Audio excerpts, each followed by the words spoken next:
The cold hit her like a truth she'd been avoiding for years, sharp, merciless, and impossible to reason with. Maya Carter stepped off the frozen lake as if crossing into another lifetime, the thin sunlight casting a pale sheen over endless white that swallowed every sound. For a moment, she stood still, feeling the weight of the wilderness press into her bones. Sophie, bundled in borrowed winter gear, clung to her hand while the pilot's fading engine dissolved into the gray sky. "Mama, is this really where we're staying?" the little girl whispered. Maya forced a steady breath. "Just for a while, baby, long enough to see what's ours." But even as she said it, she wasn't sure. This land, 40 acres of forgotten Carter bloodline, felt less like an inheritance and more like a dare from the universe. She'd come here with nothing but grit, a shaken heart, and the desperate hope that something, anything, on this land might save her from losing custody of her daughter. The letter from the Anchorage law firm still lived in her coat pocket, its words etched into her memory like frostbite, property at risk of seizure. $47,000 owed. Personal effects remain personal effects. She repeated that phrase all the way from Phoenix, imagining a few antiques, a rifle, maybe a chest of dusty tools she could sell online. She never imagined her Uncle Robert carried secrets capable of outliving him, or that she was walking straight toward the one discovery that would rewrite everything she thought she knew about survival. The trail to the cabin wound through trees half buried in snow, their branches sagging like weary shoulders beneath the weight of winter.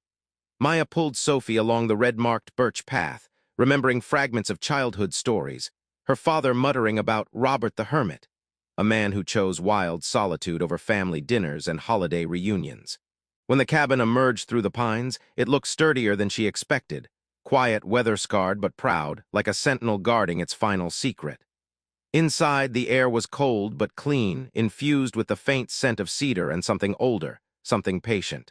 Sophie pressed against her side. "It's kinda cozy, Mama." Maya lit the stove with trembling fingers, letting the warmth crackle to life, filling the silence with soft promise. As the room brightened, details sharpened. Rows of labeled jars, sharpened tools arranged with military precision, and photos, decades old, of a younger Robert, her father, and unbelievably a tiny gap-toothed Maya she barely remembered. Her throat tightened. This man, this recluse, had kept her image on his wall long after the family scattered. But the unease began when she found the journal, worn leather, pages lined with deliberate handwriting. At first it was simple day-to-day living, but then the entries shifted, becoming guarded, cryptic. "Found something under the frost. Not natural, must protect it." Maya's pulse quickened. Protect what? Why her? And why bury his final words in riddles that didn't feel like the ramblings of an old man, but the map of someone guarding a secret far bigger than a lonely life in the wild? She found the door by mistake, a sliver of darkness behind a shelf that swung too easily on hidden hinges. The keyhole glinted like an invitation and a warning. Sophie's wide eyes followed her every move. "Mama, what's behind it?" Maya swallowed. "I don't know yet." The journal's final message echoed in her mind. "The key is where we hid our treasures as children." She followed the memory like a long-buried lantern, stepping out into the snow, brushing beneath the porch until her fingers struck a familiar river stone. Beneath it, wrapped in old oilcloth, lay the brass key, cold, ornate, impossibly heavy with meaning. When she slid it into the hidden door, the mechanism groaned like something waking after decades of sleep. The door opened inward, and a breath of ancient cold swept up the stairwell. "Stay here," Maya whispered, though her own voice trembled.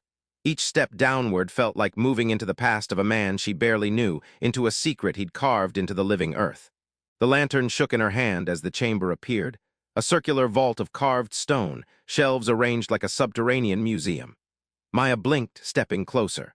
On the nearest shelf sat an object so beautiful it stole the air from her lungs, a jeweled egg resting in a glass case, its card carefully handwritten. Fabergé Winter Palace Collection, lost 1917. Her knees went weak. This wasn't junk. This wasn't memorabilia. Her uncle hadn't been a hermit. He'd been a guardian of treasures the world thought vanished forever. As she moved deeper into the chamber, tangled with fear. The shelves overflowed with artifacts from civilizations scattered across centuries. Bronze statues, jade carvings, illuminated manuscripts, coins older than the languages she knew. Each piece was meticulously labeled, authenticated, and cataloged in the same calm handwriting. It was overwhelming, beautiful, terrifying, impossible. How did he get all this?" she whispered to the silence. The answer waited in the filing cabinet, buried in a letter sealed for her hands alone. She read it sitting on the cold stone floor, lantern shadows flickering across her face. Robert confessed everything: his work with corrupt collectors, his shame the night he held a stolen Torah scroll and realized he had crossed a moral line he could never uncross. So he began stealing from thieves, not to profit but to protect. "I recovered 73 items in 2 years," he wrote, "then more, and then more, until it became my life's work." He built the vault to protect what he could not return safely, and now he was asking her to finish what he started. Maya pressed a hand to her chest, struggling to breathe. The estimated value, nearly 300 million, wasn't what shook her. It was the responsibility. These weren't treasures, these were lives, histories, griefs frozen in time. And she, a woman who couldn't afford McDonald's 3 nights ago, was now the sole steward of a legacy powerful enough to change nations, ignite lawsuits, or draw dangerous men out of the shadows. She closed her eyes. "Why me, Uncle Robert? Why now?" When she climbed back up the stairs, Sophie stood anxiously by the door, small hands wringing the hem of her coat. "Mama, you were gone a long time." Maya knelt, pulling her daughter into her arms. "I know, baby, but I'm here, and I found something big." She didn't reveal everything, not yet, but Sophie sensed the shift in her mother's voice, the tremor beneath the calm. That night, after Sophie slept curled beneath thick quilts, Maya sat at Robert's desk surrounded by journals, catalogs, and a lifetime of silent dedication. She lit a lamp and began reading, hour after hour, until the truth settled like ice in her veins. Robert wasn't a recluse. He was hunted. He protected these artifacts because they were stolen from temples during wars, ripped from families in genocides, smuggled through black market networks that didn't forgive betrayal. By morning, the weight of it pressed like the Alaskan cold against her ribs. She photographed each piece, documented every detail, forming a digital trail that could outlive fire, theft, or violence. Then she drafted the most important message of her life, an email to a respected art history professor, someone Robert had trusted. She attached only 3 items as proof. When the storm lifted days later, Maya sent the email from Anchorage, watching the message vanish into the ether like the first domino in a chain reaction she couldn't stop. She de-stepped into her uncle's world now, and there was no returning to the quiet life she'd arrived from. The reply came within hours, urgent, intrigued, reverent. Dr. Elizabeth Chen wanted a video call immediately. On that call, under the muted lighting of a budget motel room, Maya unfolded the truth piece by piece. Dr. Chen examined the artifacts with a scholar's hunger, her breath unsteady as she whispered, "Miss Carter, these aren't just real. They're historically seismic." But with awe came warning. "You must understand," she said, voice tightening. "Black market antiquities are a multi-billion-dollar pipeline. People kill to reclaim what your uncle intercepted." Before Maya could fully absorb that, she received another instruction from Robert's second letter hidden in the bank vault. She needed security, real security. A former FBI specialist named Thomas Brennan arrived 2 days later, his demeanor steady, analytical, and impossible to read. He listened without interrupting as Maya explained the vault, the artifacts, the offshore account meant to preserve them. When she finished, he exhaled slowly. "Miss Carter, you're sitting on one of the most significant undocumented cultural recoveries in modern history.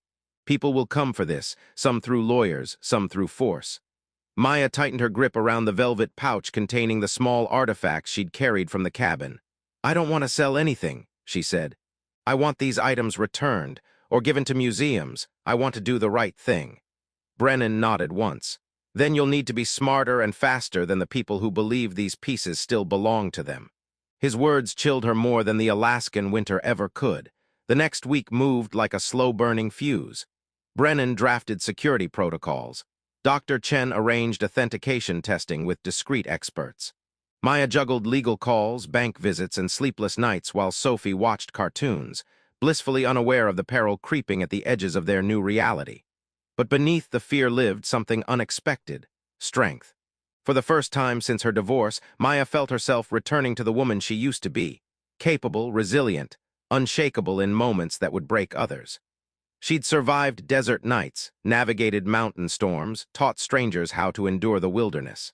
Now she was enduring a different kind of wilderness, one filled with politics, greed, and global shadows. But her instincts remained sharp. At night, she reread Robert's journals, absorbing the lessons of a man who had carried a burden too heavy to share.